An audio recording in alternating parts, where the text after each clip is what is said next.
attention, it's a very important process in everything that we're doing. We cannot remember something if we're not paying attention to it. So if there is something happening, if someone is telling you something, and then a few minutes later, that person is asking you or saying, oh, I don't remember. It's not exactly that you don't remember or I don't remember. You didn't pay or I didn't pay attention to that specific moment. So attention is really fundamental. It's really the foundation of every cognitive activity. So basically, we need to be present and pay attention in order to open the horizon for other things to happen. But usually, and even during that presentation, so there are so many studies, for instance, in terms of for undergraduates. So when they're attending a lecture, half of the time, yeah, they're paying attention to the lecture. Half of the time, they're somewhere else. It's happening to all of us. We are going to a meeting with a friend. Half of the time, we are paying attention. The other half, something else is happening. So what is that something else? It might be we are not feeling well, so we're paying attention to the feeling in the body. That's normal. It's okay, that can happen. It might be a noisy environment, so we're paying attention to the noises around us, and they're disturbing us, and that's distraction. External distraction is not really allowing us to pay attention. But one important aspect is when the mind wanders towards those internal thoughts. That's the more problematic. We are with a friend, but in our thoughts, we're thinking about that car accident in the morning, and no, we are not paying attention to our friend. And we did a very nice study just to show that basic phenomenon. We were showing people pictures, faces, and they had to press a button. So that's very simple experiment. I hope that it's easy to understand. So basically showing faces, and every time a face appears on the screen, the person just needs to click. So faces, click. Faces, click. Very simple task, very repetitive task.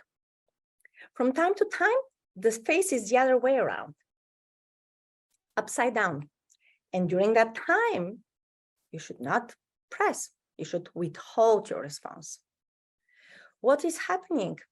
Because the task is very repetitive, at some point, we stop paying attention.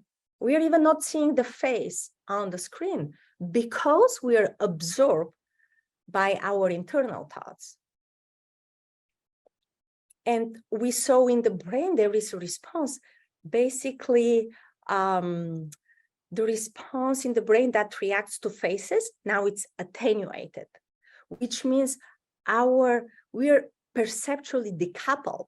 We are even not seeing in front of us because our mind or our attention is really oriented towards ourselves or our thoughts. And of course, those are like very simple examples. They're maybe not so important, but maybe for people who have a high demand jobs or they really need to focus, that might have consequences. Even driving, we're driving, and sometimes because it's so automatic process and repetitive, we start thinking about other things. And we are so absorbed that we even don't see the cars passing us. So sometimes, and that's how we can get into a car accident.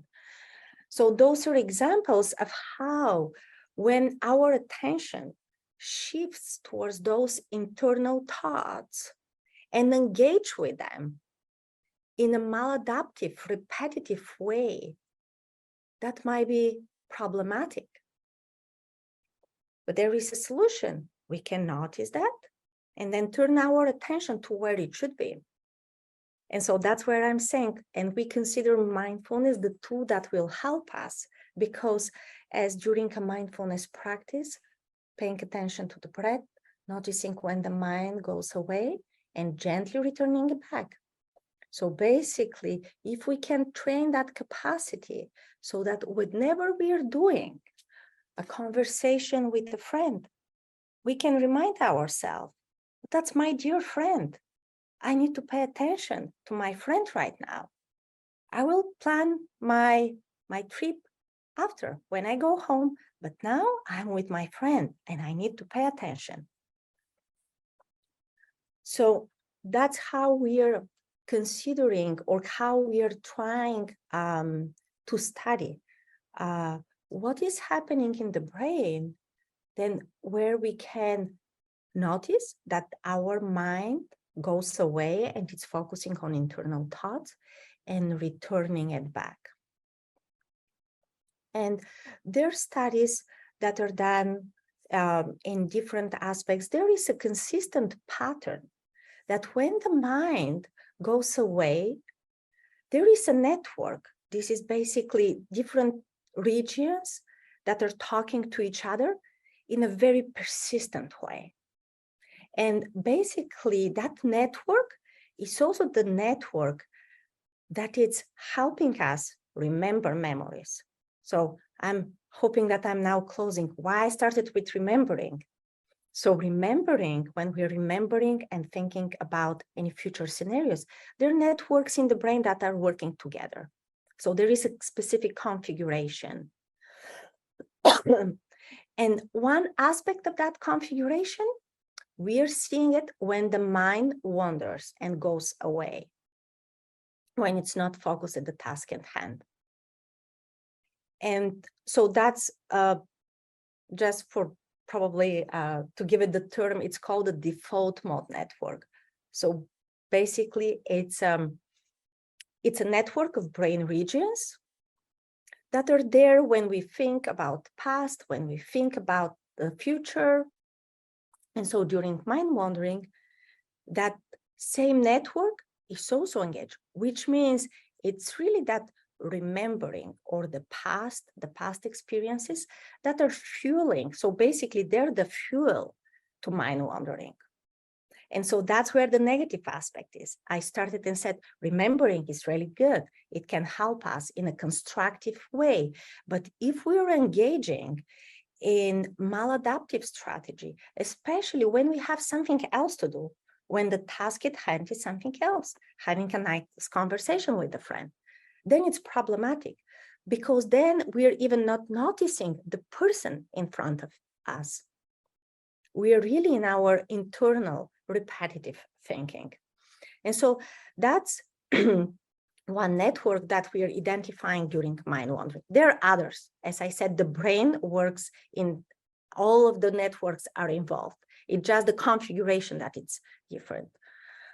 And so what we can see is that when we are asking people to do a focus attention meditation, basically that network in the brain that is for mind wandering, it's losing its strength, it's weakened. So that's a sign or something that we can say, okay, when we're engaged in a focused attention meditation, we're really strengthening those cognitive processes that allows us to have that awareness, what is happening, noticing the wandering mind and returning it back, returning attention back to that moment. And so there is now neuroscientific evidence that engaging in mindfulness practice helps with that, basically attenuates the signal and the interactions in those brain regions that are basically the fuel of all our preoccupations, ruminations, and concerns. And so not only when we are doing it, but now what mindfulness training does to the brain. And there are studies showing that when people are just asked to go and spontaneously lay in a scanner and their brain activity is recorded. So basically they're laying, doing nothing. And they're asked just to lie down and think about everything that comes to their mind before and after. So basically that's the spontaneous activity of the brain. We are not engaging in everything, it's spontaneously what is happening. And then people are doing before and after participation in a mindfulness training. And what is happening is that there is evidence that, again, this same network that I was telling you was really highly involved when the mind wanders. After mindfulness training, it's again lessened. And there are other networks that are about cognitive control and meta-awareness that are basically trying to regulate.